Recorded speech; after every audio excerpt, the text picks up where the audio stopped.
Bonjour à tous et bienvenue. Noël, c'est des cadeaux, des surprises et bien sûr le roi de la fête, le sapin de Noël. Si vous n'avez pas encore pu acquérir le vôtre, vous pouvez vous rendre sur la commune de Montaner, à Thieron, pour choisir sur 4 hectares et des milliers de sapins le plus beau.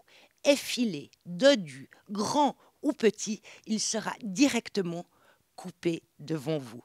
Nous nous rendons tout de suite sur la plantation de l'agriculteur Vincent Pidou.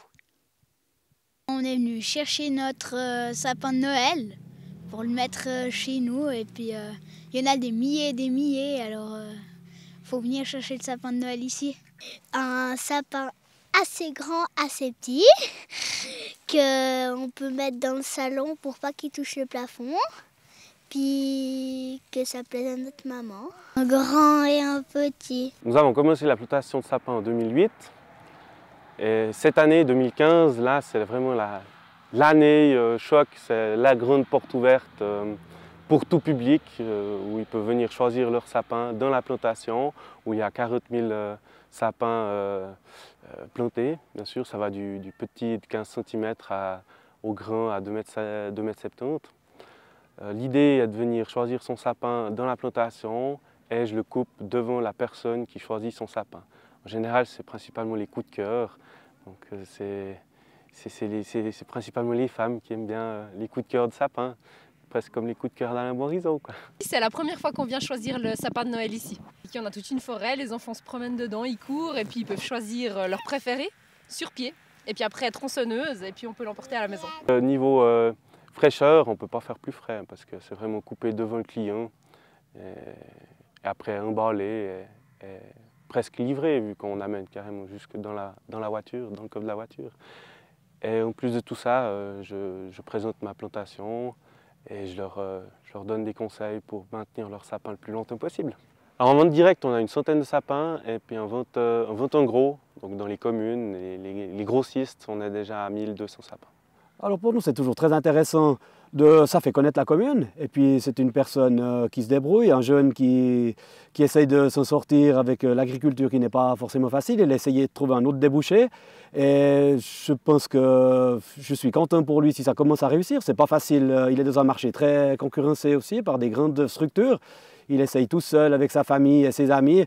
Nous, on applaudit les deux mains. J'habite la commune de Montaner, le village de Corvon.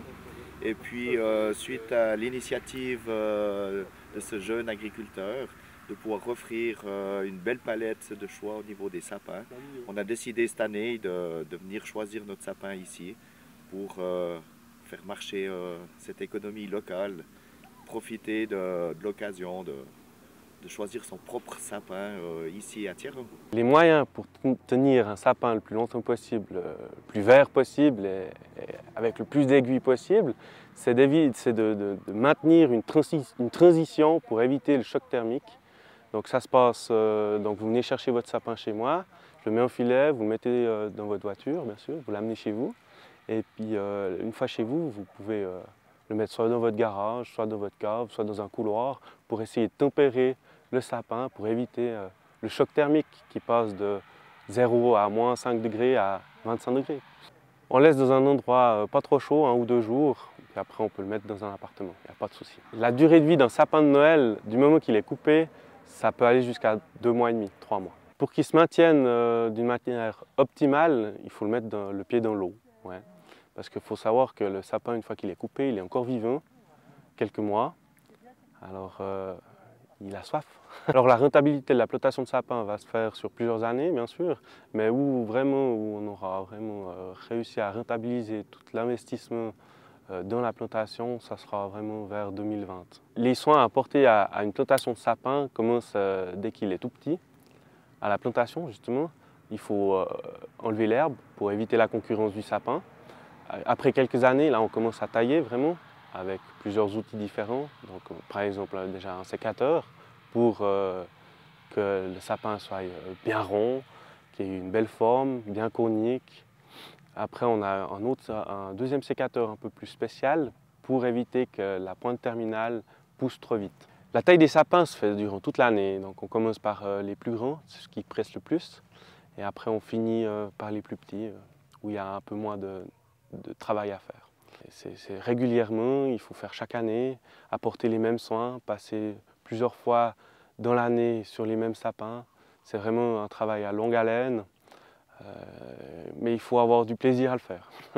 Sinon, on est vite déprimé. Quand on fait un sapin après l'autre et puis qu'il y en a 40 000 à faire, c'est long.